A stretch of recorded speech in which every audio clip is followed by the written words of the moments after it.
నమస్తే city cable Hathway news కి స్వాగతం. నా పేరు యశ్వంత్. ముందుగా హెడ్లైన్ చూద్దాం.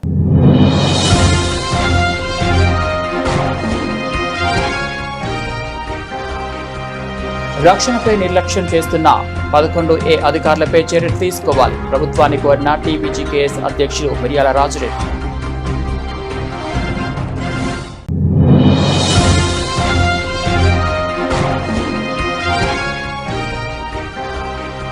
రాష్ట్రంలో ఉద్యోగ ఖాళీలను గుర్తించి జాబ్ క్యాలెండర్ ప్రకటించాలి. జాన్వెన్స్ కి సిపిఎం రాష్ట్ర కార్యదర్శి డిమాండ్.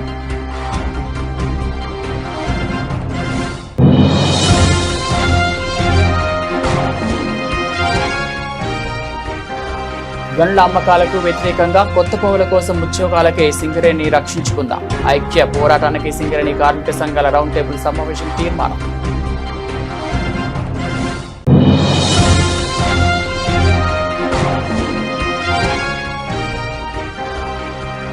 గోదావరికని ప్రధాన చౌరస్తాలో ట్రాఫిక్ ఏసీపీ శ్రీనివాస్ ఆధ్వర్యంలో ఆటోలు, కార్లు, బైక్స్ తనిఖీ.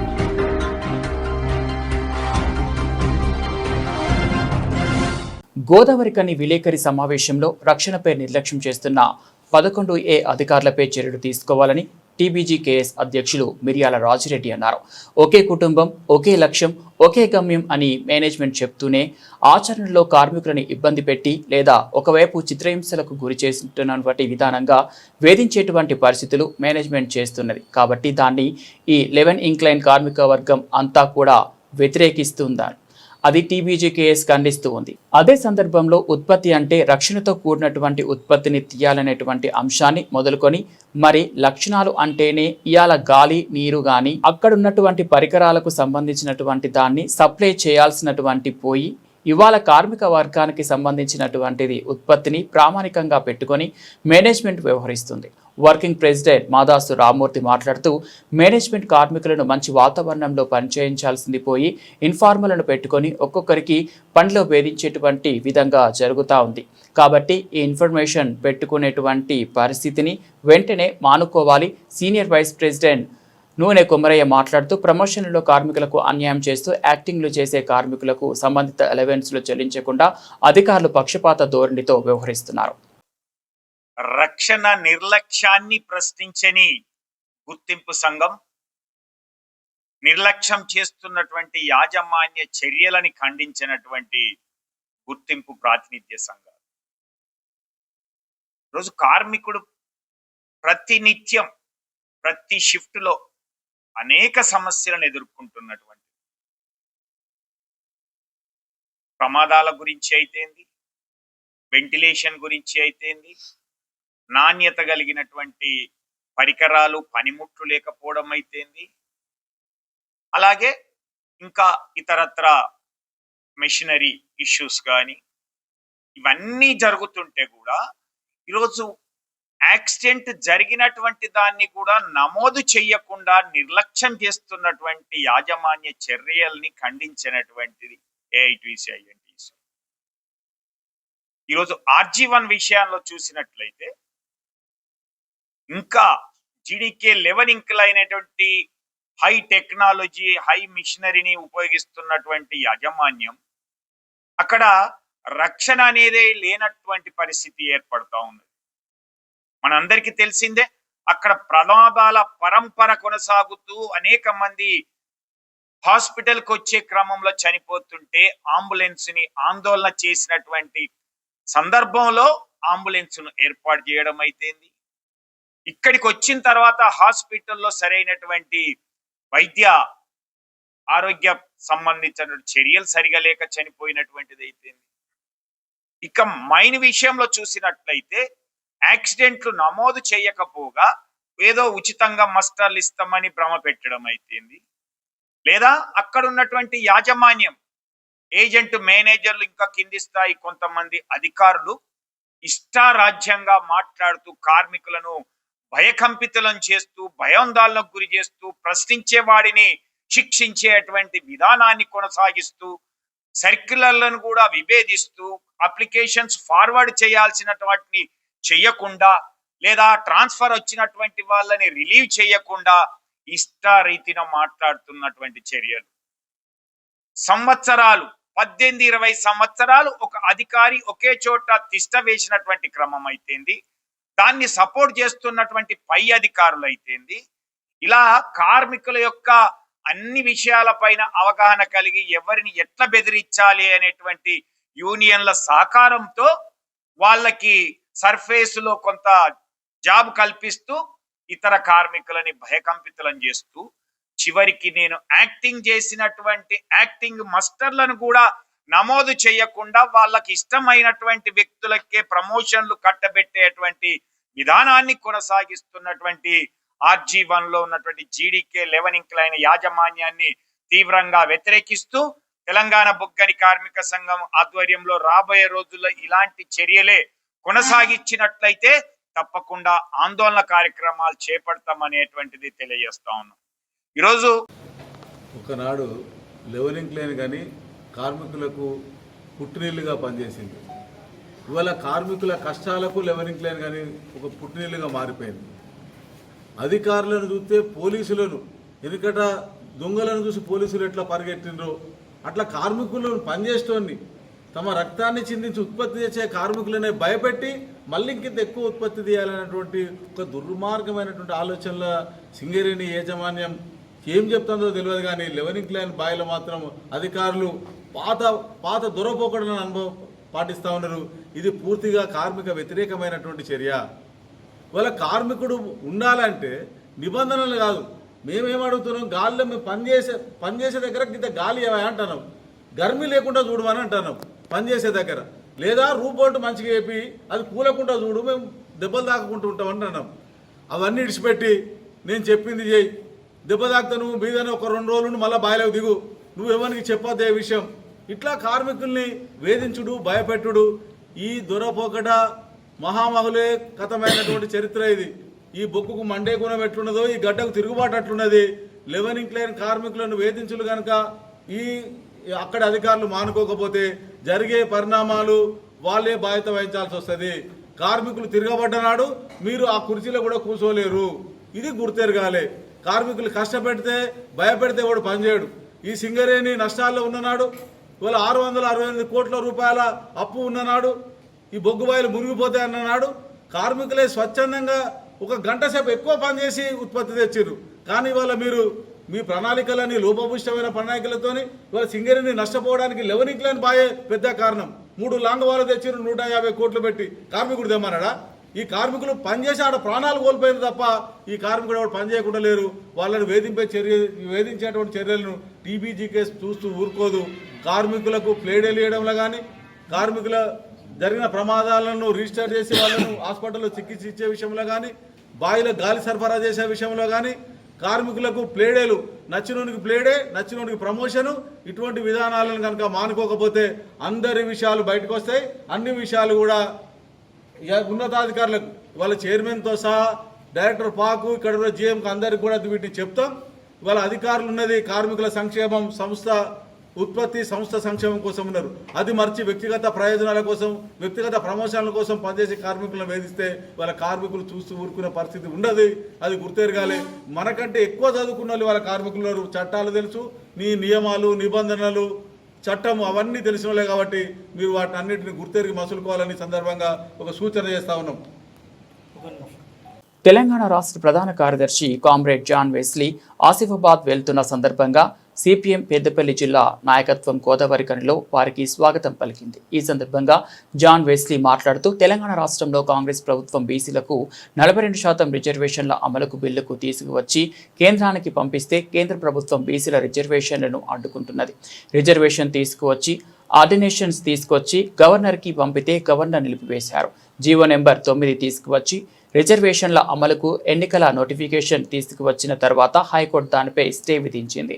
రాష్ట్ర ప్రభుత్వం బీసీలకు రిజర్వేషన్లు కల్పించాలని కులగణన బిల్లు ఆర్డినెన్స్ జీవోలను తీసుకువచ్చినప్పటికీ కూడా కేంద్రంలోని బీజేపీ ప్రభుత్వం అడ్డుకొని సామాజిక న్యాయానికి వ్యతిరేకంగా వ్యవహరిస్తుంది. ఈ దేశంలో కుల వ్యవస్థ ఉండాలని, కుల అసమానతలు కొనసాగాలని, రిజర్వేషన్లు ఉండకూడదని, రాజ్యాంగమే అవసరం లేదని, మనుధర్మం కావాలని RSS భావజాలం గల బీజేపీ కేంద్రంలో అధికారంలో ఉంది. రాష్ట్రంలో బీసీలకు 42% రిజర్వేషన్ల అమలు కోసం రాష్ట్ర ప్రభుత్వం బిల్లులు తీసుకొచ్చి కేంద్రానికి పంపిస్తే కేంద్రంలో ఉన్నటువంటి బీజేపీ బీసీ రిజర్వేషన్లను అడ్డుకుంటున్నది. అట్లాగే ఆర్డినెన్స్ తీసుకొచ్చి గవర్నర్కి పంపిస్తే గవర్నర్ను కూడా ఈ బిల్లును ఆర్డినెన్స్ని ఆపేసేయడం జరిగింది. అట్లాగే జీవో నంబర్ 9 తీసుకొచ్చి రిజర్వేషన్ల అమలు కోసం ఎన్నికల నోటిఫికేషన్ కూడా తీసుకొచ్చిన తర్వాత హైకోర్టు వాటి మీద కూడా స్టే ఇవ్వడం జరిగింది. ఈ నేపథ్యంలో రాష్ట్రంలో కులగణన జరిపి బీసీల 42% రిజర్వేషన్కు బిల్లు, ఆర్డినెన్స్, జీవో ఎన్ని తెచ్చినప్పటికీ కూడా కేంద్రంలో అధికారంలో ఉన్నటువంటి బీజేపీ అడ్డుకొని సామాజిక న్యాయానికి వ్యతిరేకంగా వ్యవహరిస్తున్నది. అది దేశంలో కుల వ్యవస్థ ఉండాలని, కుల అసమానతలు ఉండాలని, రిజర్వేషన్స్ ఉండకూడదని, రాజ్యాంగమే అవసరం లేదని, మనధర్మం కావాలని చెప్పి భావించేటటువంటి ఆర్ఎస్ఎస్ ఐడియాలజీతో ఉన్నటువంటి బీజేపీ కేంద్రంలో అధికారంలో ఉంది. ఈ నేపథ్యంలోనే బీసీల రిజర్వేషన్స్ని అడ్డుకోవడం అనేది జరుగుతుంది. బీసీ రిజర్వేషన్లలో మైనార్టీలు ఉండాలనేటటువంటి పేరుతో వీటిని అడ్డుకుంటున్నామని చెప్తా ఉన్నారు. కానీ బీజేపీ అధికారంలో ఉన్నటువంటి రాష్ట్రంలో కూడా పేద మైనార్టీలకంతా కూడా రిజర్వేషన్స్ అమలు జరుగుతున్నాయి. మన రాష్ట్రంలో కూడా 4% అమలు జరుగుతూనే ఉన్నాయి. అందుకని ఇది బీసీ రిజర్వేషన్లు అడ్డుకోవడానికే చేస్తున్నటువంటి ప్రయత్నంగా ప్రజలందరూ భావించాల్సిన అవసరం ఉంది. ఇప్పటికైనా కేంద్రంలో ఉండేటటువంటి బీజేపీ 42% రిజర్వేషన్స్ అమలు జరగాలంటే రాష్ట్రంలో ఉన్న 8 మంది ఎంపీలు, 2 మంత్రులు కేంద్రం మీద ఒత్తిడి తీసుకొచ్చి బీసీ రిజర్వేషన్లు అమలు చేయించాలా, లేకపోతే వాళ్ళు రాజీనామా చేయాలని చెప్పి సిపిఎం పార్టీగా డిమాండ్ చేస్తున్నాం. అలాగే రాష్ట్ర ప్రభుత్వం కూడా కేవలం బిల్లులు, ఆర్డినెన్స్లు, జీవోలు తెచ్చి పని అయిపోయిందని చెప్పి అనే పద్ధతిలో వివరిస్తే కుదరదు. బీసీ రిజర్వేషన్ సాధించాలంటే కేంద్రం మీద అఖిల పక్షాన్ని ఏర్పాటు చేసుకొని కలిసి వచ్చేటటువంటి సంఘాలు, సంస్థలంతా కూడా కలుపుకొని ఉద్యమించడం ద్వారా కేంద్రం మీద ఒత్తిడి తీసుకురావడం ద్వారా కేంద్ర ప్రభుత్వం యొక్క మెడలు వంచి హక్కును సాధించుకునేటటువంటి పోరాటాన్ని నడపాల్సిన అవసరం ఉంది. ఆ రకంగా ముఖ్యమంత్రి రేవంత్ రెడ్డి బీసీ రిజర్వేషన్ల సాధన కోసం ఐక్య ఉద్యమాన్ని కూడా నిర్వహించేందుకు బాధ్యత తీసుకోవాలని చెప్పి మేము డిమాండ్ చేస్తున్నాం. ఆ రకమైనటువంటి పాత్ర, బాధ్యత తీసుకుంటే సిపిఎం పార్టీ సంపూర్ణంగా మద్దతు ఇస్తుందని చెప్పి తెలియజేస్తున్నాం. అలాగే రాష్ట్రంలో నిరుద్యోగుల సమస్య చాలా తీవ్రంగా ఉంది. కాంగ్రెస్ అధికారంలోకి వచ్చినటువంటి సంవత్సరంలోనే 2 లక్షల ఉద్యోగాలు భర్తీ చేస్తామని చెప్పి హామీ ఇచ్చి ఇప్పుడు 2 సంవత్సరాలైనా ఉద్యోగాలకు నోటిఫికేషన్ ఇవ్వలేదు. జాబ్ క్యాలెండర్ ఇస్తానని చెప్పి దాన్ని కూడా అమలు చేయడం లేదు. ఖాళీ పోస్టుల్ని భర్తీ చేయాలని చెప్పి నిరుద్యోగ జేఏసీలు ఆందోళన చేస్తున్నారు. అయినా సరే ప్రభుత్వం స్పందించడం లేదు. ఇప్పటికైనా వెంటనే నిరుద్యోగ సమస్య మీద ఎన్ని ఖాళీ పోస్టులు ఉన్నాయో చర్చ జరిపి వాటికి జాబ్ క్యాలెండర్ ప్రకటించి వాటి అన్నింటినీ కూడా భర్తీ చేయాలని చెప్పి సిపిఎం పార్టీగా డిమాండ్ చేస్తున్నాం. నిరుద్యోగ జేఏసీ చేసే ఆందోళనకు పూర్తిగా మద్దతు ఇస్తామని చెప్పి తెలియజేస్తున్నాం. అలాగే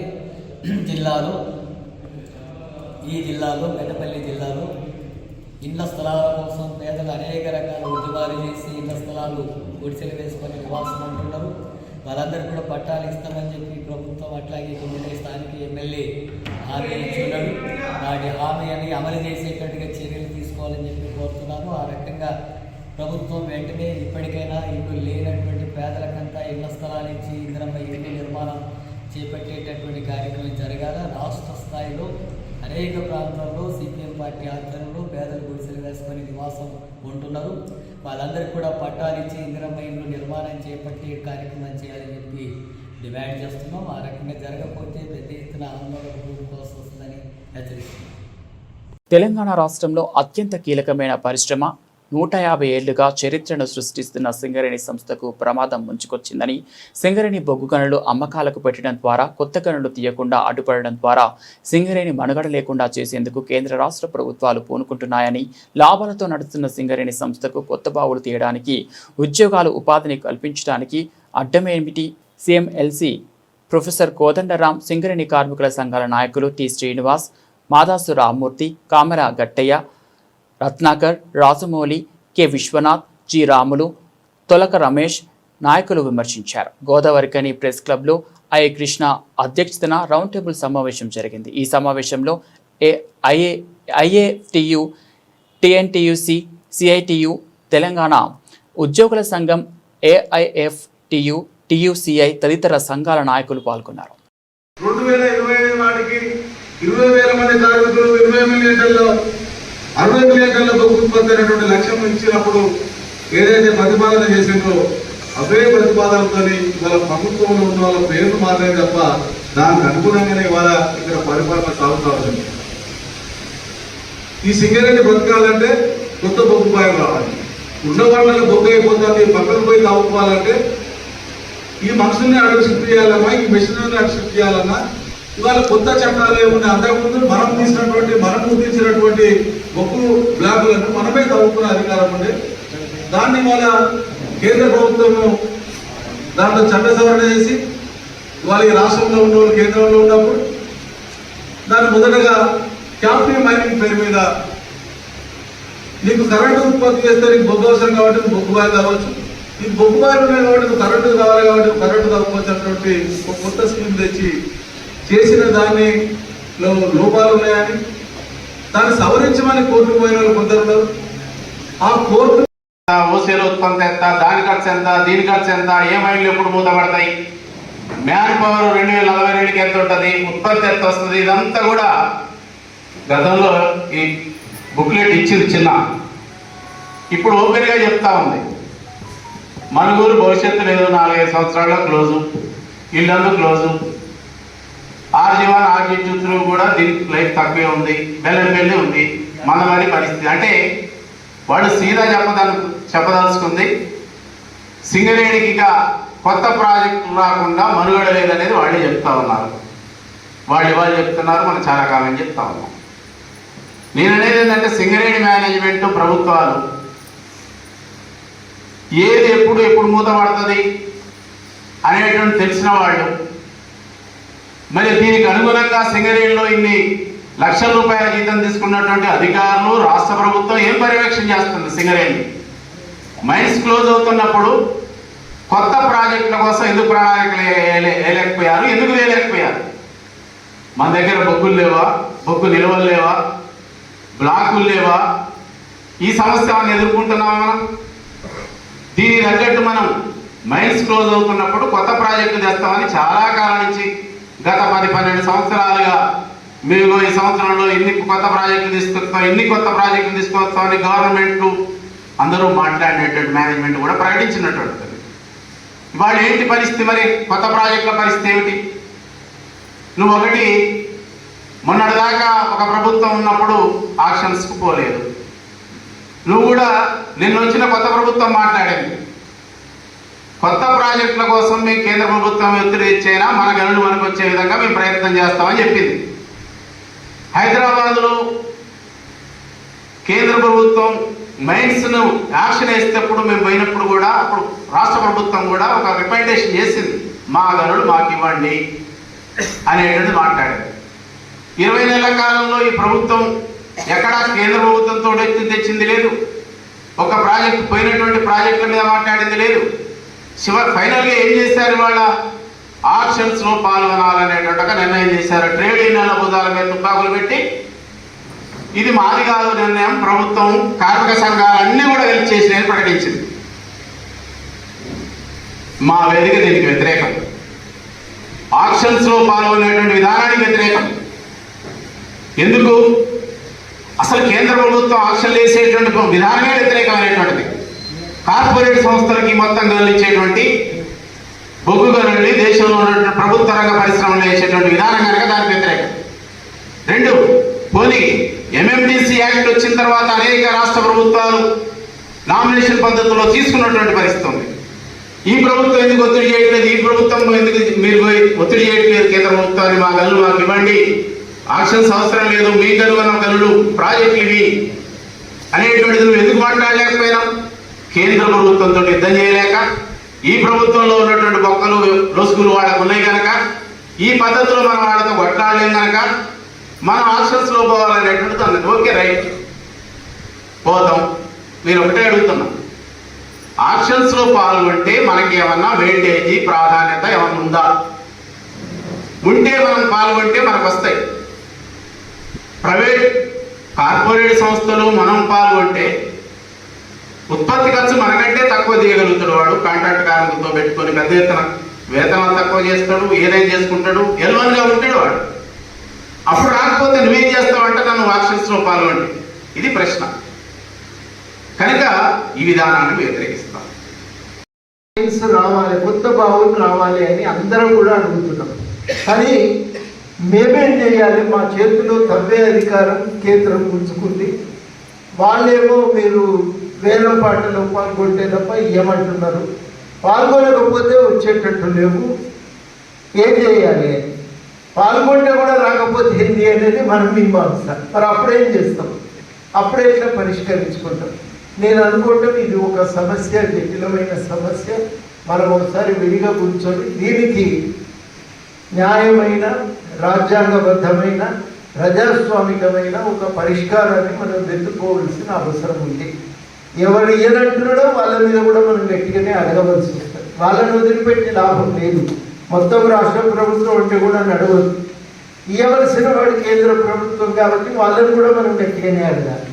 కేంద్ర ప్రభుత్వ విధానాల్లో ఒకటి బలమైన సమస్య కనబడుతుందంటే ప్రతి దగ్గర ప్రైవేట్ రంగాన్ని పెంచేటువంటి ప్రయత్నం చాలా తీవ్రంగా సాగుతుంది.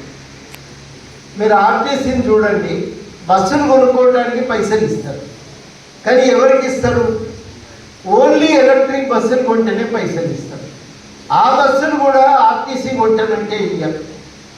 ప్రైవేటు సంస్థలు కొంటేనే నువ్వు ఆర్టీసీ వాళ్ళ దగ్గర గుత్తకు తీసుకో, మాకు అభ్యంతరం లేదు. కానీ ప్రైవేట్ సంస్థలు కొనుక్కోవడానికి అయితేనే మేము మీకు సహాయం చేస్తామని ఒక నిబంధన పెట్టింది. అప్పుడు ఏమవుతుంది? ఆటోమేటిక్గా ఆర్టీసీని ప్రైవేట్ పరం చేయడానికి, తన పరిధిలో లేని అంశాల్లో జోక్యం చేసుకోవడానికి కేంద్రము తన అధికారాన్ని ఉపయోగిస్తున్నారు.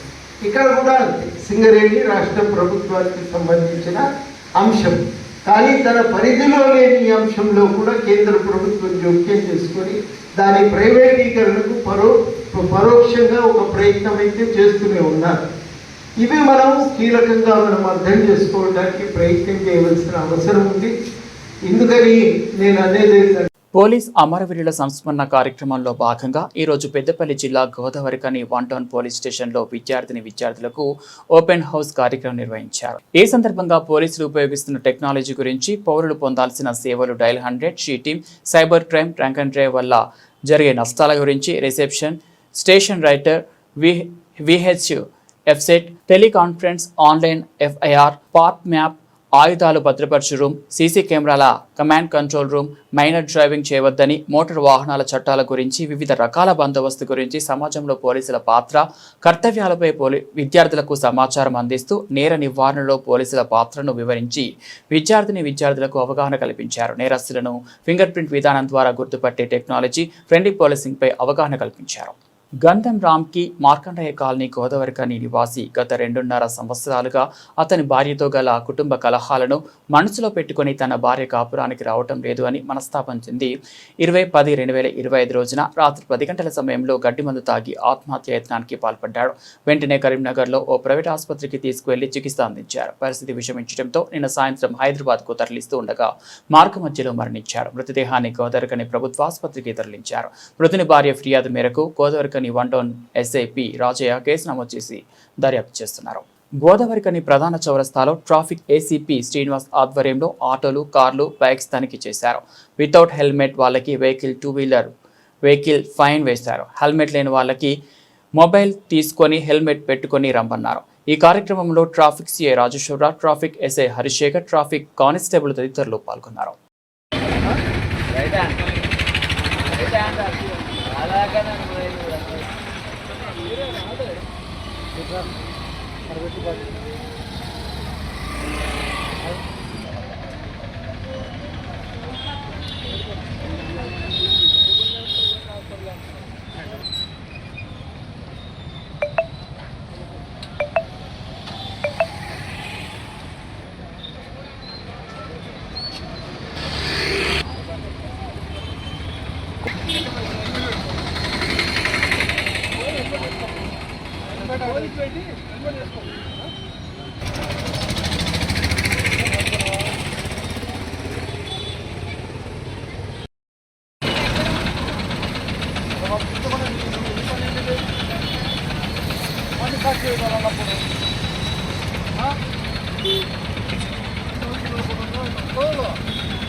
గోదావరికని ప్రెస్ క్లబ్ ఏర్పాటు చేసిన విలేకరుల సమావేశంలో తెలుగు టెక్ ట్యూట్స్ వ్యవస్థాపకులు యూట్యూబర్స్ ఎయిటింగ్లైన్ కాలనీ నివాసి సింగరేణి ముద్దుబిడ్డ సదాయిష ఫౌండేషన్ శ్రేయోభిలాషి సభ్యుడైన సయ్యద్ హఫీజ్ ప్రతిష్టాత్మకమైన యునైటెడ్ అరబ్ ఎమిరేట్స్ UAE వారి నుండి గోల్డెన్ వీసా అందుకున్న సందర్భంగా సదాశయ ఫౌండేషన్ ఆధ్వర్యంలో ఘనంగా సత్కరించడం జరిగింది. క్రితం ఎయిటింగ్లైన్ కాలనీలో టైమ్ నైట్ అను కంప్యూటర్ షాప్ ద్వారా ఎందరో విద్యార్థులకు, మహిళలకు, సింగరేణి కుటుంబ సభ్యులకు కంప్యూటర్ విద్యను రకరకాల కోర్సులలో శిక్షణ ఇచ్చిన గురువుగా మంచి పేరు తెచ్చుకున్నారు ఆఫీస్. అలాగే తెలుగు టెక్ ట్యూట్స్ అను యూట్యూబ్ ఛానల్ 2011లో ప్రారంభించి 2 తెలుగు రాష్ట్రాల ప్రజలతో పాటు ప్రపంచంలోని తెలుగు ప్రజలకు సుపరిచితులయ్యారు.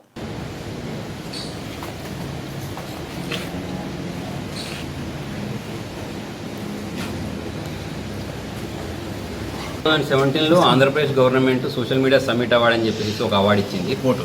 అప్పట్లో ఫస్ట్ టైం వాళ్ళు అవార్డ్స్ అనౌన్స్మెంట్ చేసినప్పుడు నాకు దాంట్లో బెస్ట్ కంటెంట్ క్రియేటర్ అవార్డు వచ్చింది. దాని తర్వాత 2019లో యూట్యూబ్ వాళ్ళు మన ఇండియా వ్యాప్తంగా ప్రతి ఒక్క కేటగిరీలో 10 మంది టాప్ యూట్యూబర్స్ తీసుకుంటూ ఉంటారు. అందులో టెక్నాలజీ పరంగా నన్ను కూడా తీసుకోవడం జరిగింది. దానిలో 10 మంది టాప్ 10 కంటెంట్ క్రియేటర్స్లలో టెక్లో నేను కొన్ని.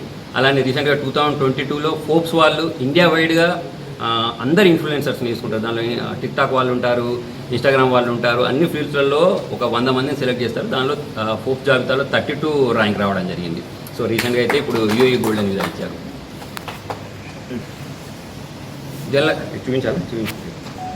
సో జనరల్గా ఈ UAE గోల్డెన్ వీసా ఇంతకుముందు మన తెలుగులో కూడా చాలామందికి ఇచ్చారు. కాకపోతే సినిమా ఇండస్ట్రీలో ఇచ్చారు.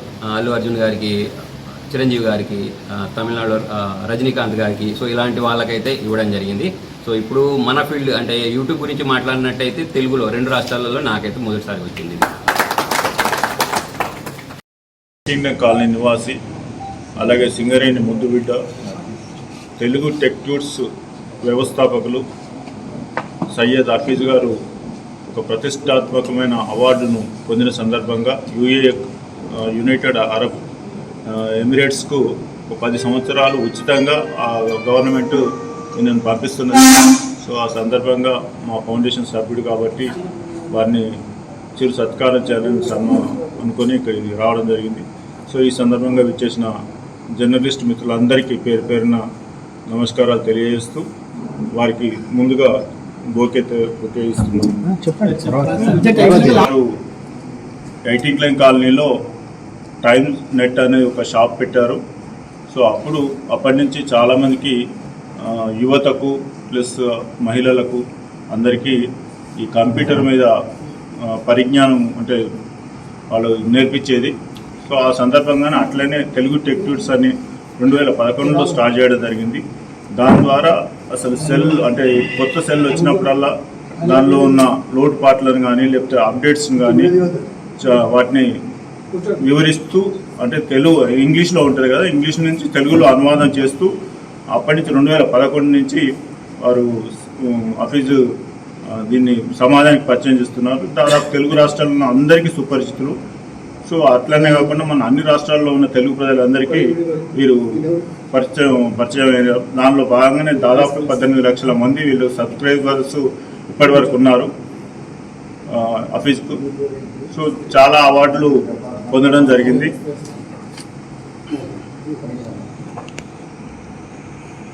సోషల్ ఇన్ఫ్లుయెన్స్ సంబంధించిన ఇప్పటికే ఫోర్బ్స్ జాబితాలో చోటు దక్కించుకొని టాప్ 30లో నిలిచారు.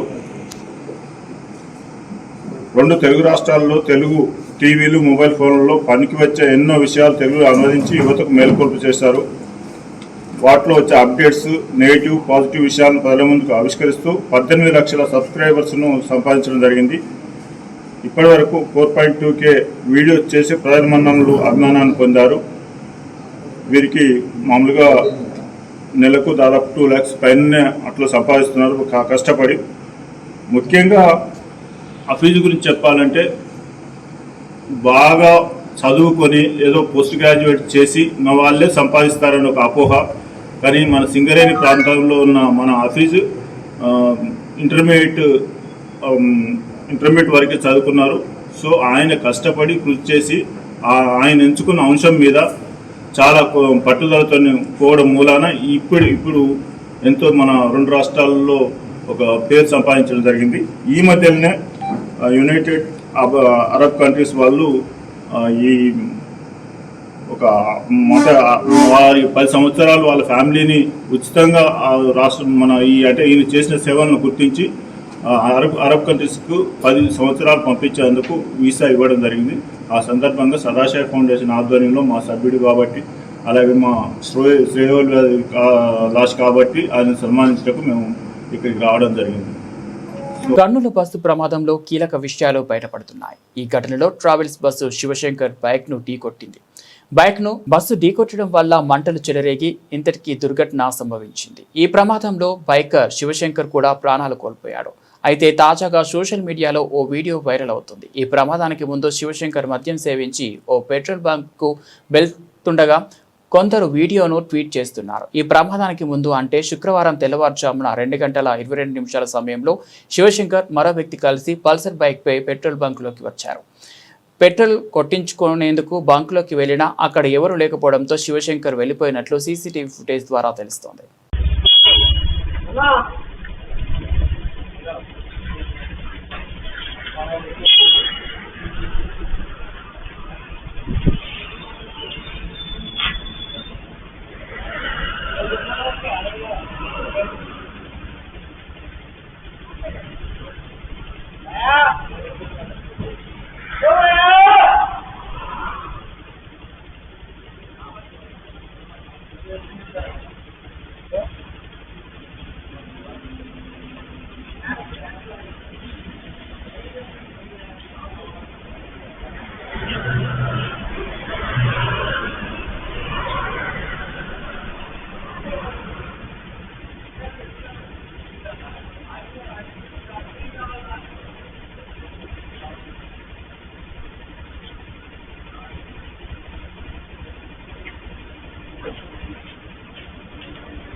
గంధం రామ్కి మార్కండేయ కాలనీ గోదావరి కాలనీ నివాసి గత 2.5 సంవత్సరాలుగా అతని భార్యతో గల కుటుంబ కలహాలను మనసులో పెట్టుకొని తన భార్య కాపురానికి రావడం లేదు అని మనస్తాపం చెంది 20/10/2025 రోజున రాత్రి 10 గంటల సమయంలో గడ్డిమందు తాగి ఆత్మహత్య యత్నానికి పాల్పడ్డాడు.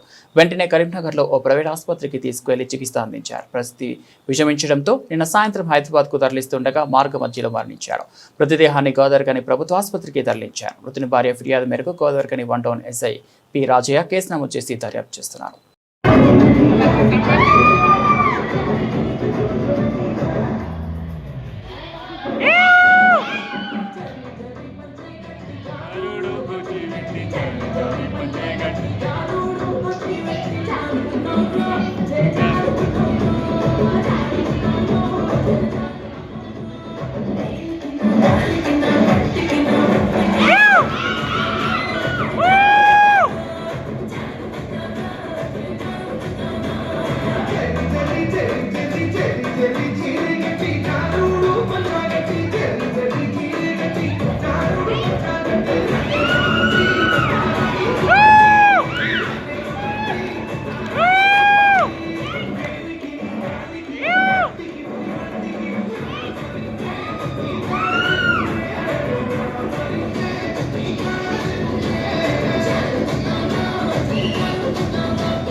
మంచిర్యాల జిల్లాలో అవినీతి నిరోధక శాఖ అధికారులు ఓ జిల్లా అధికారిని లంచం తీసుకుంటూ పట్టుకున్నారు.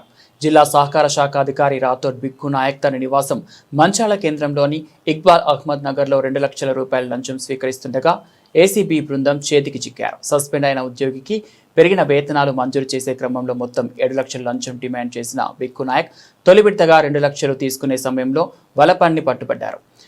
బాధితుడు ఏసీబీని ఆశ్రయించడంతో ముందస్తు ప్రణాళిక ప్రకారం వలపన్నిన ఏసీబీ అధికారులు ఆయనను రంగేహస్తంగా అరెస్ట్ చేశారు. ప్రస్తుతం మంచిర్యాల కలెక్టరేట్లోని జిల్లా సహకార అధికారి కార్యాలయంలో ఏసీబీ అధికారులు దర్యాప్తు కొనసాగిస్తున్నారు. అసిస్టెంట్ డివిజనల్ ఇంజనీర్ రైల్వే అధికారిని రామగుండంలో ఇంజనీర్ సుశాంత్ కుమార్ శ్రీవాస్తవ్ను ఆఫీసులో కలిసి వినతి పత్రం ఇవ్వడం జరిగింది. రామగుండం రైల్వే స్టేషన్ వెళ్లే దారిలో ఎల్సీ గేట్ 50 దగ్గర 100 బ్రిడ్జ్ నిర్మాణం పూర్తి చేసి రాకపోకలు పునరుద్ధరించారు. అందులో నుంచి రాత్రిపూట వెలుతురు లేక ప్రయాణికులు రాకపోకలకు ఇబ్బందులు ఎదుర్కొంటున్నారు. కావున 100 బ్రిడ్జిలోన వీధి దీపాలు ఏర్పాటు చేయాలని ప్రయాణికులు కోరుతున్నారు. ఎందుకనగా బ్రిడ్జిలో నుంచి రాకపోకలకు రాత్రి వేళలో డ్రైనేజీ నీళ్లు నిల్వ ఉండి 100 బ్రిడ్జిలోన పాకురు పట్టి క్లీన్ చేయలేకపోవడం వల్ల 2 వీలర్స్, స్కూటర్స్, సైకిల్స్ కానీ జారి కింద పడి ప్రాణాలు పోయే విధంగా ఉంది. కావున దయచేసి 100 బ్రిడ్జి క్లీన్ చేసి లోన వీధి దీపాలు అమర్చాలని కోరుచున్నాము.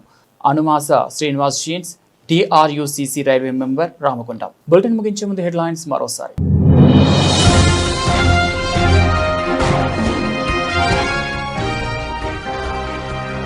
రక్షణపై నిర్లక్ష్యం చేస్తున్న 11A అధికారులపై చర్యలు తీసుకోవాలి. ప్రభుత్వాన్ని కోరిన TBGKS అధ్యక్షులు మిర్యాల రాజిరెడ్డి.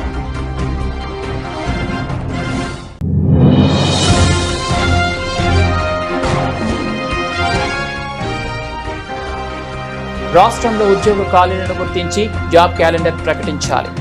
జాన్వెన్స్కి CPM రాష్ట్ర కార్యదర్శి డిమాండ్.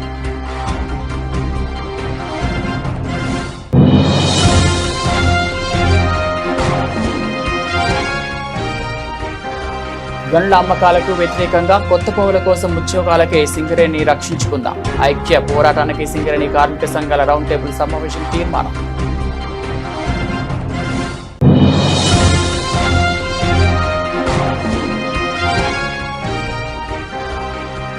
గోదావరికని ప్రధాన చౌరస్తాలో ట్రాఫిక్ ACP శ్రీనివాస్ ఆధ్వర్యంలో ఆటోలు, కార్లు, బైక్స్ తనిఖీ.